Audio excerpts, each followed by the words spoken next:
You know, I was in that traveling home group meeting this morning, and I was reminded why I love coming here. You know, I'm not a conference guy per se, but this morning in there with about 50 other people like me, I was reminded that, you know, I'm not alone in this deal, and that a lot of other people show up in support of these efforts. And then when I heard Mike talk this morning about some of the real challenges that we're up against, and we are, but they're not new challenges. You know, I've been in this business a long time, and as I know many of you have, and we've been through challenges before. But I think maybe what the message that I'm going to deliver this morning or this afternoon is how much we truly need each other. There are a lot of people over the course of the next few days going to be talking about a lot of important topics. Smart people, informed people. And I'm going to talk about leadership. But I'm going to talk about leadership in a different perspective. And the platform for transformational leadership is really grounded in organizational health. And John talked about our relationship over the years and the fact that I'm in this room today with a lot of people that I've grown up with in this industry. And I love this business. I feel so fortunate to work in this business. And obviously, one of the things you've already noticed about me is that I pace. I talk with my hands. I asked Dee, is there any way that I could not have to stand on this platform? Because my biggest fear at this moment is I'm going to be tumbling into this table in front of me because I will lose consciousness of where I am, you know. And that's just the truth, you know. Robbie Novak is a 12-year-old kid who lives in Henderson, Tennessee. And Robbie suffers from a chronic disease known as osteogenesis imperfecta. It's a brittle bone disease. And in his short 12 years, he's suffered maybe 70 or 75 bone breaks. And a few weeks ago at Northbound, that's the treatment center I'm associated with, and I've got two of my great colleagues with me today here. One of our managers actually introduced a lot of us to Robbie Novak through a video. And I really, you know, every once in a while you see things you just really connect with. And I connected with that video, and I connected with that kid, and I really connected with that kid's message. And it was just kind of a message that just pierced my heart. And I wanted to learn more about him. So I did some research, and I found out about him and who he was and his family and the challenges. But I really wanted to try to understand at a much greater degree who showed up in his life with real purpose. Who helped him tap into his real God-given gifts. And to help him begin to identify the fact that even though he's dealing with a chronic disease, that, man, there is a wide world open to him out there. You know, I've been privileged in my career to have met some of the real icons. You know, Harold Hughes, Betty Ford, Dan Anderson, Father Joe Martin. And Father Martin, and I think it was in Chalk Talk, talks about that attitude is the father of the action. Attitude is the father of the action. And I've always loved that because it became clear to me that Robbie Novak has people that show up in his life who really support him. I am fortunate that I've got those people in my life, many of whom are in this room. And my hope is that you've got people like those in your life, because I will tell you, we need them. And maybe we need them today more than we've ever needed them. So they're gonna run this video, and we're gonna listen to a message from Robbie Novak. Robbie Novak is also known as Kid President.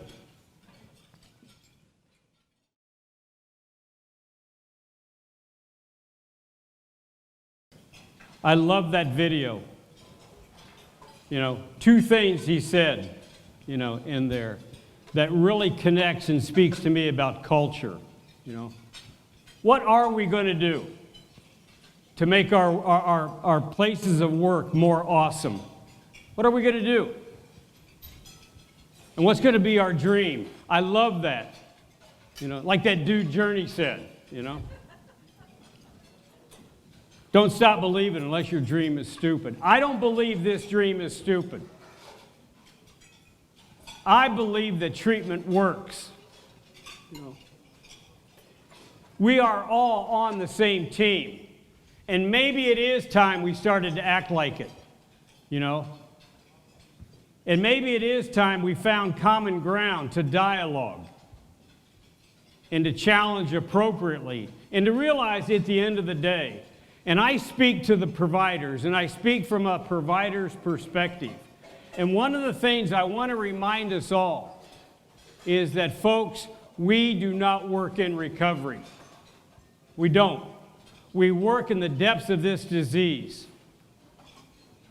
And as that is a fact, we need to bring our best efforts, and we need to create environments where the people that do the real work, and it's certainly not me. You know, I'm here in a beautiful part of Florida. And before here, I was over in Jacksonville, and I was spending time with my friends at Lakeview Health, playing golf, going out to dinner. But today, in every one of our facilities, on a Monday, we've got techs and drivers and counselors and treatment managers and clinical supervisors really coming face to face with this disease. And frequently, it is not a pleasant encounter. And we need to take that very seriously.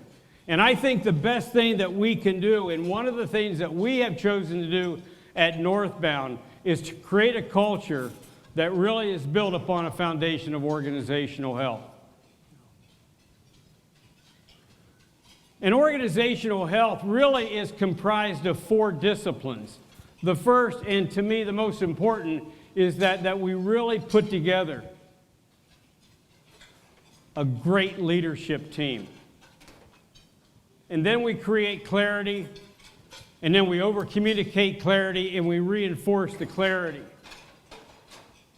And we talk about, in terms of a cohesive leadership team, the absolute necessity of showing up in a space of trust and safety.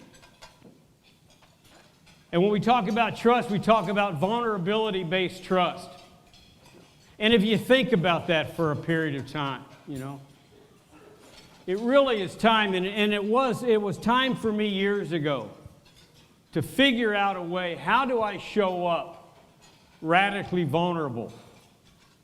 And how can I show up more honestly and courageously, with more compassion, and be more authentic, and be more accountable, not only to myself, but to everyone, How do I do that? Because if we can create this foundation of trust and safety, if I can approach my colleagues and the people that I work with, because frankly, I have a CEO title. That's all that is. That's just a title. I'm a leader on a team,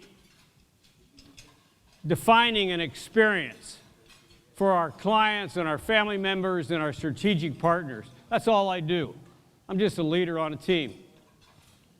But if I can approach you from a place of real authenticity and say, Paul, man, I made a mistake. Or Alana, I need your help. Or I can say to John, you got a few minutes, I need to talk to you. I'm not sure I understand what I'm really doing today. As opposed to approaching it from a place where, as the CEO, I've got all the answers. Hell, that is so far from the truth for me. But I will guarantee you that if I can allow other people in my life, if I can allow other people to see who I really am at my core, because at my core, you all know I'm a fear-driven guy. You already know I'm an alcoholic. Southworth broke my anonymity, you know. I'm a fear-driven guy, but I was a fear-driven kid. I've carried that. I've learned some fear management tools, but I'm never far from that, you know. I'm never far from the fact that I was raised in a crazy alcoholic home. And like so many of us, I just figured out a way to kind of get through that stuff, and I found myself working in this industry. But if we can connect at a vulnerable level, you know, a place where I can just show up and be seen.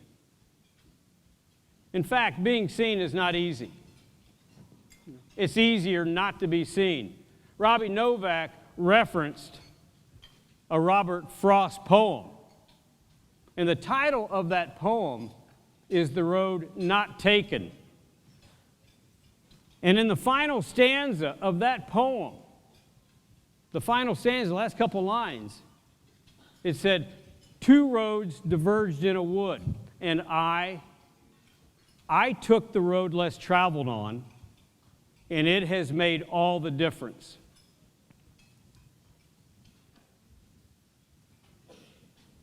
I think it's time we all get on the road less traveled on.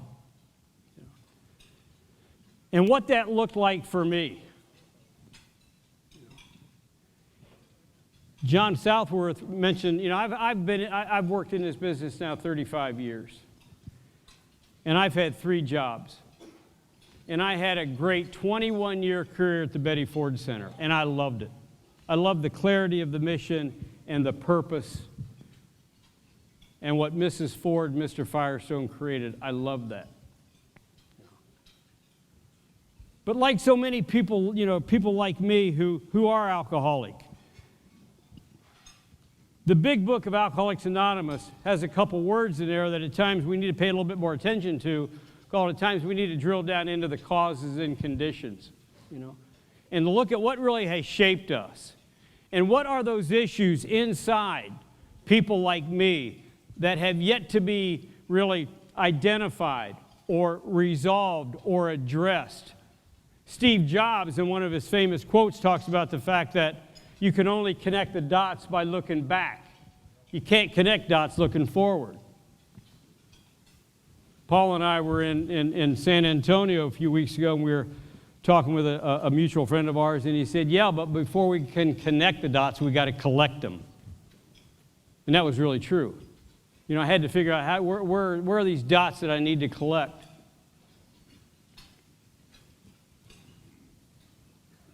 One day at the Betty Ford Center, and I think I pieced it back, and Southworth and others, Gary Fisher, Mike Walsh, people that have been a part of this journey with me may have a better sense of time. I think it was around 2004, 2005. But my executive assistant, who remains one of my closest friends, came to me, and she said, listen, I don't know what's going on with you, but you're making me crazy, and you're making a lot of other people crazy as well. And I didn't realize how radically vulnerable she was in that moment. I didn't use those terms. How courageous she was to come and say that to me, that Mike, you know, you need to take a look at what's going on. And what was going on at that point in time, I had been sober about 25 years, you know. But I had yet to really drill down in there to the causes and conditions. And what was happening, those unresolved issues were getting in the way of my effective leadership skills. I could manage. I could read a balance sheet. I could talk about strategy and talk about compliance and be part of a joint commission survey. But I really didn't know how to lead. And I got on the phone, as a bunch of us did, and we started to talk about the fact that there was a commonality amongst us, and we were all feeling that way, you know. And how that played out for me is that I'm a fear-driven guy, and I carry a lot of shame, or did, a lot of childhood traumatic experiences that I didn't know how to resolve, and I couldn't make sense of, and I didn't know where it really originated. But I said, you guys feel like this? Yeah, we do. Okay, what are we going to do about it? Robbie Novak talks about, let's get to it. Well, back then it was time to get to it. And so we all got together, and I think there was about 12 or 14 of us back in the day, and we all worked in this business, and we were all providers. John came in from the intervention and consulting side, and we just started to just tell each other the truth, the real truth, and nothing but the truth. And it was unfiltered, and it wasn't guarded, and we didn't choose our words. And we just started to talk. And it was amazing what came out of that. And we did it the first couple years we met in the desert, and it just hit a little close to home for me, About that time, Miles Adcox had acquired On-Site. Miles has been part of this group since the beginning, and so we moved it to Cumberland Furnace, Tennessee. There's nobody who knew where in the hell Cumberland Furnace, Tennessee was, And we got there, and Miles had assigned a facilitator. And in that first meeting, I have no idea what I was hearing from other people. I just knew that man, they were leaning into a lot of discomfort. And all of a sudden, some of the light bulbs for me started to go on. And I'm going to tell you, and I know this is being recorded, and if my wife was here, she would say, please don't say what you're about ready to say. I grew up in an alcoholic family. My dad was a great attorney, a Notre Dame graduate, alcoholic, abusive, a womanizer. I come from a large Catholic family. And one of his messages, it may have been to all of us, but I always felt it was just to me, is that you get in that bed, and if you get out of the bed one more time, I'm going to knock you into the middle of next week. And I believed it. I became a chronic bedwetter. And even as a little boy, the shame attached to that really had started to play itself out in my life. I would get up early. I still get up early.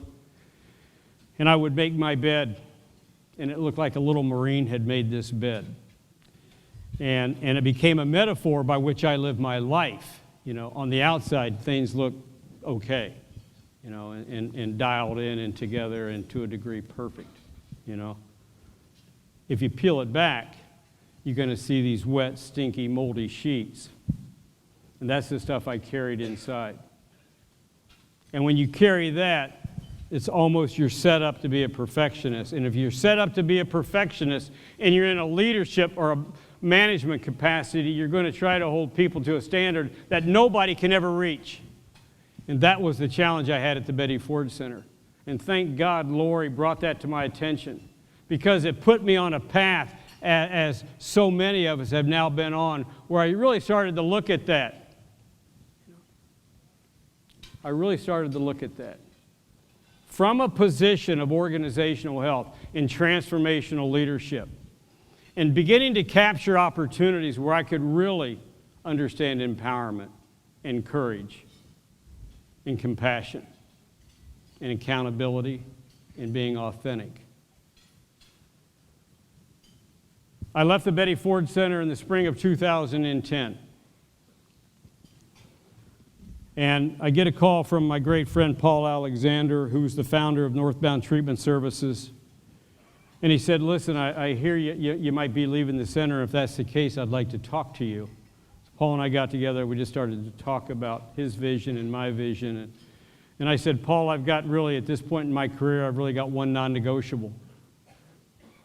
That I'd love to partner up with you, but we're going to create an organization that's healthy from the top down. And that will begin with us, and it will cascade through the rest of the organization. And that's what we've done. Organizational health at Northbound Treatment Services is our #1 strategic initiative. From the perspective of clarity, we have a mission statement that really says, and we work in the young adult space, all we want to do is help our clients celebrate 1 year of continuous sobriety. That really helps shape our decision making, and we're real clear about that. We just want to create an experience people love. But in order for that to happen, Paul and I and our leadership team, we have to be committed to a continual journey. and be willing to really show up vulnerably. Brene Brown, in her book titled Daring Greatly, and those two words, daring greatly, and Brene talks about the fact she extracted those, and there's a whole story, her story, about how she resonated and came in contact with those words. But in April of 1910, at the Sorbonne in Paris, France, Theodore Roosevelt gave a talk titled Citizenship in a Republic. And out of that hour-long, I don't know how many words that speech, but it was an hour-long talk, there's a paragraph that has been extracted that is really famous. And we now know it by the man in the arena. And it goes like this. It says, "It's not the critic who counts, not the man who points out how the strong man stumbles or where the doer of deeds could have done them better. The real credit goes to the man who is actually in the arena, whose face is marred by dust and sweat and blood, who strives valiantly, who errs, who comes short again and again, because there is no effort without error and shortcoming. But who actually strives to do the deeds? Who knows great devotions, the great enthusiasms?" This is a key. Who spends himself in a worthy cause. And at best, in the end, knows the value of high achievement. And at the worst, if he fails, at least he fails while daring greatly, so as to never be counted among those cold and timid souls that know neither victory nor defeat.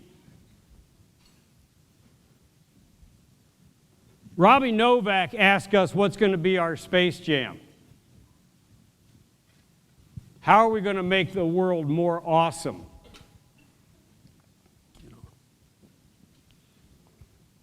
I want us all to get on this road less traveled.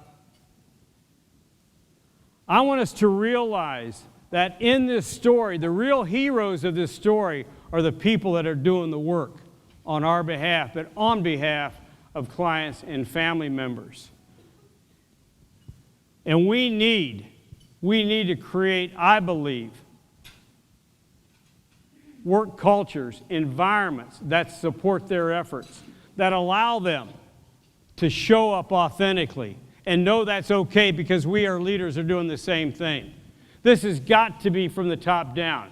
You can't ask an effort such as this relative to organizational health and transformational leadership to emerge even in a middle-of-the-road capacity or middle management positions. It's not going to happen. There needs to be a top-down commitment to this. I think it's a worthy cause.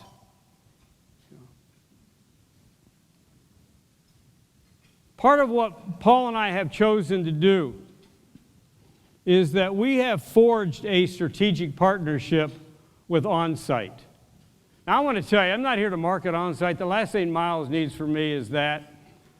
But I can't tell the story without talking about the impact that organization, Onsite, and how wonderfully they work in terms of personal growth, the impact it's had on our organization. We have an organization of about 150 employees. The last count, excess of 40% of our workforce has been through Onsite. And really what we look at it as a real investment in our culture, in our mission, in our vision, our values. Because the real recipients of that kind of work at the end of the day are our clients. And they see that. They benefit from that. And today, as opposed to 35 or 30 or 25 or 20 years ago, you're going to have to take it on faith. I'm a different leader than I was. I'm a different leader today than I was. And not only am I a different leader, I'm a better husband, I'm a better father, I've got 3 daughters, And my daughters are the absolute loves of my life. They were born to me in sobriety, and they are just real gifts from God. Now, my daughters have kicked my ass. And they're only 21 months apart, and my oldest daughter is 27, and my twins, or she's 29, my twins are 27. And I mention it now every time I have the opportunity. Just when I think my life can't get better, it gets better. We're expecting our first grandson in April. And I mentioned this morning in the traveling home group, I could have missed all this. I could have missed all this. One of the things that I think is tremendously significant is that my youngest daughter is the apple that didn't fall far from the tree, And she's like me, and I have permission to break her anonymity, and she's now been sober 7 years, and her husband's been sober longer than that. And they're bringing this little boy into a sober home, and there are dates that are just etched into my head, So, July 4th of 2012, I'm at her home in Nashville, and she said, "Dad, let me ask you a question. Why do you keep going back to on-site?" And I tell her, I said, when I was a little boy, this is the way it was for me, and this is how I felt, and I felt different and apart from, and I felt, like I was always a fraud and all of that, and I just felt like I never really belonged. Now remember, my daughters were born in sobriety, and she looked at me and she said, "Dad, that's exactly how I felt." And my head says, "What?"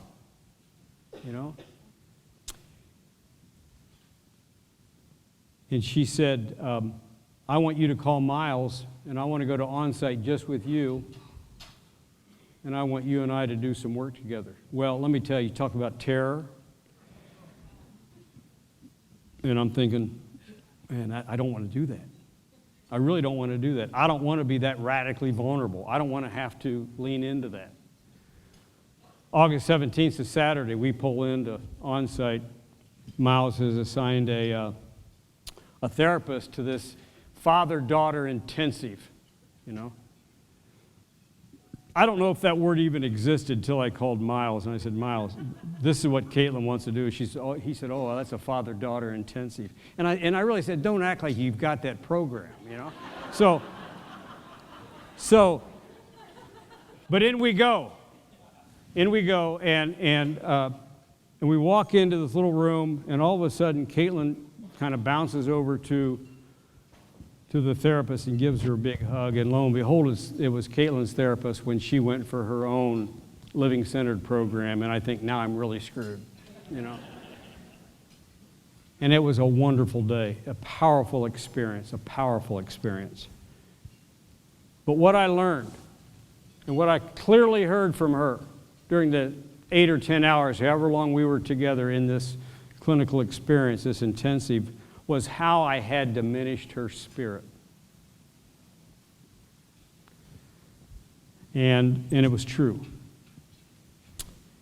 And we have just forged and have you had asked me before that, what's your relationship with it, like with your daughters? I would have said, couldn't get any better. But when you hear something like that from one of the loves of your life, it really calls you up short, and it forces you to start taking a look at, okay, what other work I have to do? And if I've diminished her spirit, which I did, and we've reconciled, and we've talked, and we continue to talk, and we continue to do our work, thinking, how does that play out, in the people that I work with? How have I diminished their spirit? And at times, just in a meeting, how many times have I glanced at my cell phone? Or maybe turned around and looked at the email on my computer.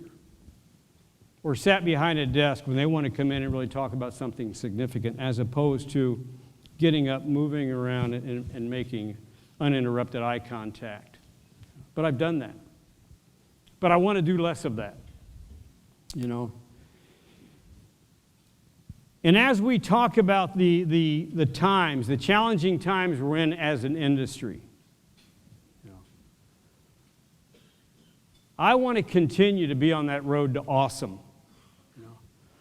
I want to create a place, a culture, and I want to be part of a dream. And part of that dream was that first group that met at onsite. And I know it's taken on this nomenclature, of leadership. That first group of 12 or 14 men now has morphed into, 7 or 8 groups of men and I don't know how many groups of women coming together to do their own personal growth work. And that was a dream. Because I will tell you, one of the things I believe we have done in this industry a deplorable job of is really preparing and mentoring the next wave of talent that's going to assure that good treatment is around for my grandson. Because his gene pool is not very good, and he's going to need help, there's no doubt. But if you can think that if we can kind of create a movement, and that's what happens. You throw a little pebble in a pond, it begins to just cascade out, creates this ripple effect. I believe that's awesome. I believe that that's worthy. And I believe it's absolutely important. And so, how am I doing on time? 3 more minutes. I love TED Talks because they're 18 minutes in length. And there's a lot of science behind the length of a TED Talk, I told Dee when she invited me to speak here today, I said, Dee, I'm a TED Talk guy. And she said, no, you're not, You got to speak longer than 18 minutes, so. But here's, I kind of want to come back and close to where we started. We need each other, folks. We cannot go this alone. And the people that work in our organizations need us more than ever to show up in a transformational capacity. I had a young man, true story, 3 weeks ago, come into my office, sit down and said, Mike, I need to talk to you. I said, okay. He said, I've made a mistake. And I said, tell me more about that. And he did, and you could just see that. And he said, listen, I realize that if you need to let me go, I'm okay with that, but you needed to know, and I'm going to talk to Paul, that I really screwed up. And I just listened, and I didn't try to make it better. I just validated what I was hearing, and we both kind of leaned in. We were able to talk about it. And I said, man, thanks so much for coming in here, and I realized that it was a real courage statement for you to walk through that door knowing what you needed to do. But I said also, I want to let you know that you really honor the organization because here it's okay to make mistakes. And mistakes aren't fatal. And we're going to learn from this, and we're going to use it as a teaching moment. Basically said if it happens again, it's a whole different discussion, But in the moment, we brought organizational health to life. And we were living it and experiencing and feeling it. I believe that's what we need to do. We're going to get through these challenging times. But let me tell you something. We work in the depths of a chronic disease. And we all know, characteristically, it's a primary disease, it's chronic, there's no cure for this thing. It's progressive, it's going to get worse. And the unfortunate thing, even more true today than ever that I've seen in my years, this thing is fatal. And we're seeing it and experiencing and witnessing it all the time. But if not us, who? Not us. Who's going to do this thing? We need to do it. We need each other to do it.